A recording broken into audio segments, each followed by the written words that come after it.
Well, we've been on quite a journey with Cooperate over the last 2 years, as you can imagine. And we started out with the intention of the platform to be the one place for people to go to make things happen in their communities. And that was done really from two perspectives. It was done from the fact that the user research that we did that went into that to see why a platform like Cooperate would be needed showed us that for those people who are wanting to make positive change in their local communities, it's quite difficult because the landscape, particularly the digital landscape that can help them to do that, is really fragmented. So we found that all the things that they needed to get things underway, like funding, like volunteers, like spaces to do those things, like resources and skills that they would need, were really hard for them to tap into, not because there wasn't those things available, but because they weren't connected. So those people who were trying to get something done were finding that they had to go to lots of different places for lots of different things to do that. And the motivation for those people was to actually make a difference and do the things that they wanted to get underway. And they were spending a lot of time on the stuff that was going to help them to do that, rather than actually being able to focus on getting those things done. So we found that there was a real role for somebody to potentially play, to be the aggregator, I suppose, of bringing all those things together into one place to make it easier to access. We also found on the opposite side, and I suppose the way we've looked at Cooperate is a supply and demand model for local communities. So how can you put all of those tools and resources into one place, and how can you help to encourage supply and demand to use those things? So the demand is bringing people in who are already doing great things in their communities and helping them have the tools that they need to make those things happen. And then the supply is, how do you then drive people in local communities to a platform to help those people to make a difference, or indeed to the supply of the people who can benefit from the things that those groups and community causes are trying to do. So that's how we think of Cooperate, as the aggregator of all those online tools and resources for communities, and also the way to connect supply and demand in communities so that they can get things done. So in the early days, back in 2019, like you mentioned, when we launched, we were doing that community by community. So we started in a suburb of Manchester called Stretford, and the digital product team that we've got working on Cooperate put themselves into that community and worked with the local community to think of what did that local community need and how could the platform help them to do that. That was our way of making sure that it actually worked at a local level on the ground, rather than us design something kind of that was kind of more national, but potentially didn't have that traction at a local level. And the plan was for us to go build kind of community by community and what we call region by region in the UK, so that we could kind of learn community by community and build out that way. We got some great learnings from that, but obviously then in March 2020, when we were all hit by a global pandemic, we found that actually the thinking behind Cooperate came into a whole new life of its own, in terms of we then had a massive issue facing all our communities that needed to be connected in ways they hadn't before. And so in particular, as you've said in the question, the digital connections of that, when people couldn't actually physically meet, became even more kind of important. So we were able to then quickly pivot, I suppose, the platform to become national, so that people could use it as a way of offering help and getting help, and people could use it as a way of staying connected virtually within their communities at a time when they couldn't actually get together physically. So I think the other part of the question was around how it's perceived like now from our members. In terms of evolving over the last few months, it's evolved massively, actually. So obviously our plans now are on how do we make sure that the platform can really help post-pandemic, and how can we keep increasing the level of interaction beyond when there is just kind of a national and global issue that we're all facing. And the way that we're doing that is actually now we've identified as part of our community strategy 3 key issues that the UK is now facing out of the back of the pandemic in terms of kind of our communities. One of those is access to food, which is something that the pandemic really kind of shone a light on the inequalities that exist within people getting access to food, and we want to continue to kind of help in that area. The other one is access to mental well-being support. So the pandemic has also shone a light on the fact that there is a gap in terms of the amount of community help that can be brought on mental well-being rather than just clinical intervention. And we're looking to support from that perspective. And the third one is access to education and employment for young people. So in the back of the pandemic, helping young people to get access to those opportunities to both get improved education and then improved kind of life chances through access into employment. So they're the 3 issues that we're looking as part of our community strategy to tackle.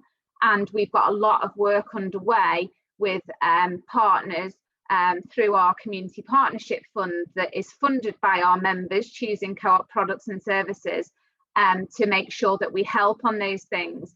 And it's those issues that we are now looking to use Cooperate to bring the community together on. So an example of that would be to bring this to life. We have just established a partnership with a charitable organisation called Hubbub in the UK. Hubbub provide community fridges where communities can share food in a safe and dignified way. They are, if you like, a step up from a food bank. So anyone can use them, and they provide access to fresh food.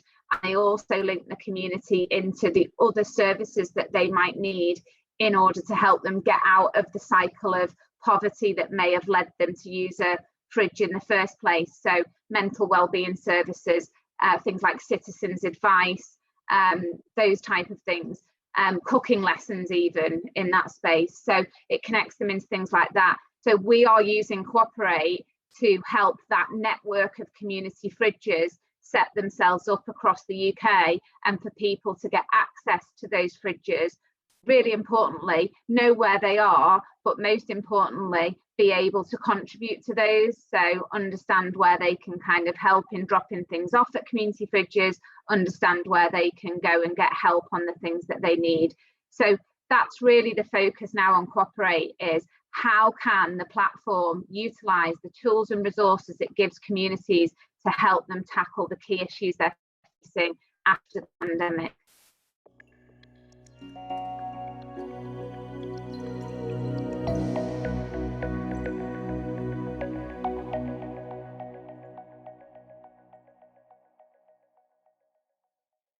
Cooperate now is to make sure that it is really linked into our wider kind of digital and business ecosystem, shall we say. So one of the things that we're trying to do is to make sure that all the pieces of jigsaw are connected, shall we say. So one of our key projects recently that we've undertaken was to connect our local community fund. So our local community fund at Co-op in the UK is when our members choose Co-op products. 1% of what they spend goes into a pot that we call the local community fund. And then our members choose one of 3 local causes in their area that they can allocate their contribution to. So one of the projects that we've recently worked on is to integrate the application to our local community fund with Cooperate. So when local causes apply for funding, they also, as part of that process, set up a group page on Cooperate that talks about what they're there to do and what help they need from the local community beyond funding. So how they need volunteers, what kind of resources they're looking for, what kind of skills they could do with help from. Now, what that means is that we have now very quickly, over the past month, managed to scale to 12,000 community groups now on the platform who've told us what help they need beyond funding. So that means that for our colleagues and members, there are now a multitude of ways that they can help locally with causes that are helping to tackle the issues that kind of communities are facing. And all of those local causes are under one of those three themes that I mentioned that we're looking to tackle earlier. So that those causes are either focused on access to food, access to mental wellbeing support, or access to education and employment for young people. So through connecting those two digital processes of applying for funding and setting up a page on the Cooperate platform, we've now been able to provide local causes with a way to promote themselves further to our colleagues, members, and indeed wider communities to let them know of the things that we need. We will then be using that information to push it through into the member journeys that we have with our members on things like our own membership app, for instance, so that when a member chooses a cause, they are then presented as the next step with ways that they can get more involved with that cause beyond just allocating that cause their funding. So it helps to get members to participate in a more meaningful way and takes those relationships from what was quite a transactional one to provide funding into one where they could think, oh, well, do you know what, I am going to go and drop some food off at that community fridge, or that cause has said that they really need some new pans for their kitchen, and I'm getting rid of my pans to get some new ones soon, and I'll go and give them, you know, those things. Or indeed, I've got a spare few hours a week and I can go and volunteer at that cause. So, you know, all of those actions are really valuable for these local causes who find it really hard to get the support they need. So that's one of the things we've done recently and one of the kind of projects that we're focusing on. The other one I was going to highlight, which is quite interesting that we're looking at with our funerals business, is that on the back of the pandemic, obviously there's been a huge amount of people who've you know, been unfortunate enough to experience the loss of a loved one. And so our funeral business is really looking into how they can enhance their bereavement services to help people in the local community cope with kind of the grief and loss that they've experienced.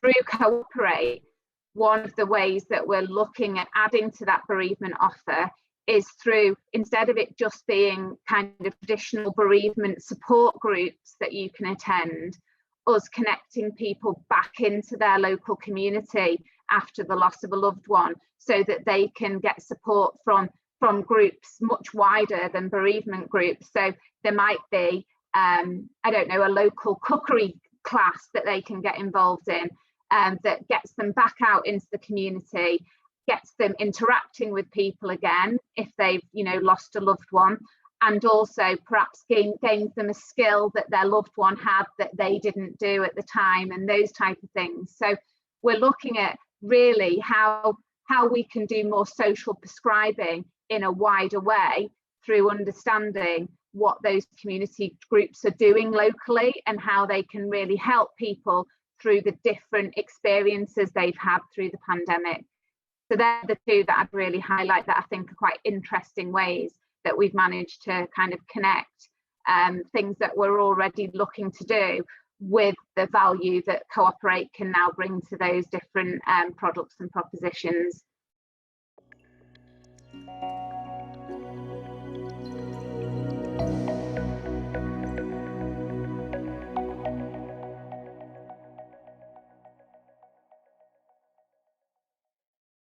Not at the moment, no. So what you're talking about is where we are heading in terms of connecting Cooperate into kind of our wider membership journey, membership experience, and other digital products within our infrastructure, which is what I was mentioning earlier. So we've got big plans for how we can bring the Cooperate platform much closer to membership, and how we can build out a community platform for the benefit of our members and their communities.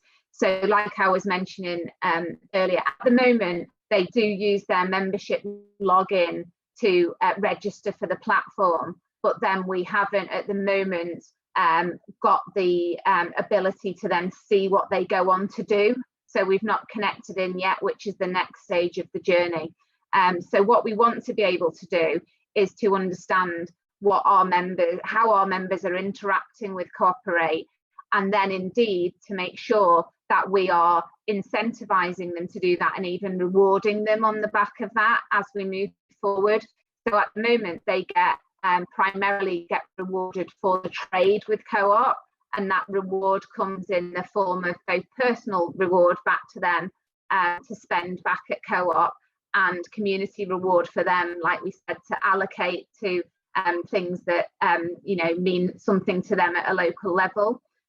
What we do know that a lot of our members on the back of the pandemic have started to choose a cause much more. So we've seen hugely accelerated data around how many of our members are actually choosing a cause. And that's, we think, because of two things. One is because we've developed now a membership app that makes that much easier for them to do. And obviously, when a colleague in one of our food stores, for instance, has mentioned choosing a cause, they can now just do that on their mobile phone rather than having to kind of go home and log on to their laptop and do that, which a lot of people just wouldn't get around to doing. But the other thing is, we think that our members have become so much more connected with their local communities during the pandemic, because we've all had to stay at home. There's a lot more home working, so your life is orientated a lot more around the local community, that they are really understanding the needs of those local causes and wanting to contribute in a kind of much more direct way. So that at the moment is the thing that we can see our members are doing. To your question, what we want to do is then take that population and feed them more opportunities to get involved beyond that choice of choosing a cause.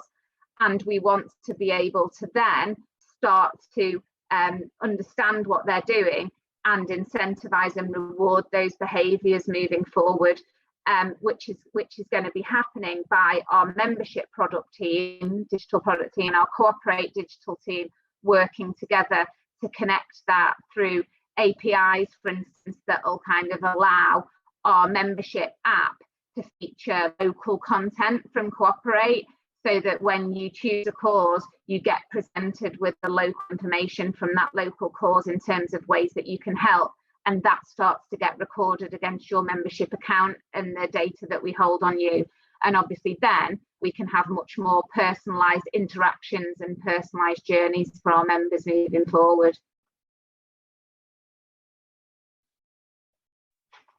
Just to add as well, what's really important is on that, we're partnering really closely with our data and loyalty teams on that, to make sure that our members' data through that is secured, you know, in the same way as we secure our member data securely now, that all of that's done in line with our data ethics standards. So meaning that our members will get something that is safe but genuinely useful. So we want to make sure that we're building in through that journey the same standards that we've got for how we use our data elsewhere with our members as well.